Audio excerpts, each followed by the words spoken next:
नमस्कार, मैं हूं विजय शर्मा। धूम्रपान करने से यानी बीड़ी, सिगरेट, तंबाकू आदि का जो सेवन करते हैं, लगभग पूरी दुनिया में एक साल में 80 लाख लोग मर जाते हैं। जी हाँ, बिल्कुल एक साल में 80 लाख लोग मर जाते हैं जो धूम्रपान का सेवन करते हैं। और उनमें से 5 लाख लोग वो होते हैं जो कभी भी धूम्रपान नहीं करते, जैसे उनमें बच्चे होते हैं, लेडीज होती है या बुजुर्ग, कोई महिला या पुरुष। क्योंकि इसका कारण ये होता है कि मान लो एक बंद कमरा में परिवार के सभी सदस्य बैठे हैं और उनमें से एक सदस्य बीड़ी सिगरेट पीता है, तो उसका धुआं वो बाकी के सभी सदस्यों को बहुत बहुत हानि पहुंचाता है। मान लो 5 सदस्य बैठे होते हैं तो उनमें से 4 सदस्यों को बहुत ज़्यादा नुकसान होगा। हालांकि इससे तो अच्छा है कि वो शराब पी ले, क्योंकि शराब वो अकेला पिएगा तो अकेले को नुकसान होगा, बाकी के 4 सदस्यों को नहीं होगा।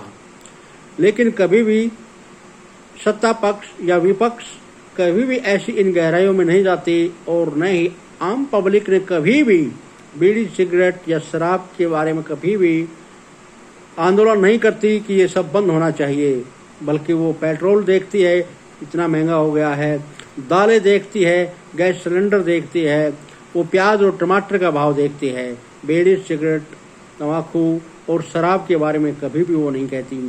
फ्री में राशन मिलता है बहुत से लोगों को, तो वो बेच करके शराब पी जाते हैं। फ्री में देने के मैं खिलाफ नहीं हूँ, सरकार ने सहायता करनी चाहिए, वो भी तब करनी चाहिए जब कोई महामारी आ जाती है, जैसे कोरोना समय में। लेकिन अभी सरकार 80 से 90 करोड़ लोगों को कंटिन्यू दे रही है। जो आदमी शराब खरीद सकता है, क्या वो फ्री में लेने के लायक है? बिल्कुल भी नहीं है। और जो बीड़ी पीने वाला कम से कम 1000 रुपए की वो बीड़ी पी जाता है, तो क्या उसको 500 रुपए का सिलेंडर देना उसको वाजिब है? बिल्कुल गलत है ये। और एक विशेष बात और ये है, आपने कभी भी किसी भी मुसलमान भाइयों को ये कहते हुए सुना है कि प्याज 80 या 100 रुपए किलो हो गए, टमाटर 200 रुपए किलो हो गए, पेट्रोल इतना महंगा हुआ? कभी भी नहीं कहते, कभी भी वो विरोध नहीं करते। और ये विरोध भी सिर्फ हिंदू लोग ही करते हैं, ये भी बिल्कुल सत्य है। मेरे कहने का मतलब ये नहीं है कि मैं फ्री में देने के खिलाफ हूँ या मुसलमान भाइयों के मैं खिलाफ हूँ, लेकिन ये सोचने वाली बात है।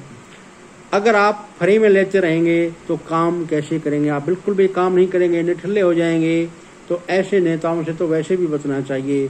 जैसे केजरीवाल जैसे कोई नेता है, सब कुछ फ्री में देना चाहता है, या कांग्रेस पार्टी आपको सब कुछ देना चाहती है, ऐसे तो पार्टियों को वोट ही नहीं देना चाहिए आपने। मेरे कहने का तात्पर्य आप समझ गए होंगे। तो इसलिए बीड़ी, सिगरेट, तंबाकू के बहुत से लोगों की तो आदत होती है, गली में चलते चलते पीते हैं, बराबर से गुजरने वाले को इतनी तकलीफ होती है। कुछ लोगों की ये आदत होती है कि अपने घर से दूसरे घर में किसी के पास जाता है तो जाते ही बैठते ही वो बीड़ी सुलगाता है। अरे भैया, अपने घर में पी करके चल पड़ा करो कम से कम। क्या पता वो सामने वाला बीड़ी पीता है, नहीं पीता है, उसको एलर्जी है, नफरत है। तो बहुत से लोगों की ये आदत होती है, इससे आप छुटकारा पाइए। अगर आप भी बीड़ी सिगरेट पीते हैं तो कम से कम अकेले पीजिए, घर के या सदस्य या किसी के पास मत पीजिए। अपने अलग से ऐसी जगह पर जाइए जिससे कोई नुकसान ना हो। घर में पीते हो तो कम से कम छत पर जाइए, वहाँ बैठ के पीजिए आराम से। मेरे कहने का तात्पर्य आप समझ गए होंगे। इसी के साथ जय हिंद, जय भारत, धन्यवाद।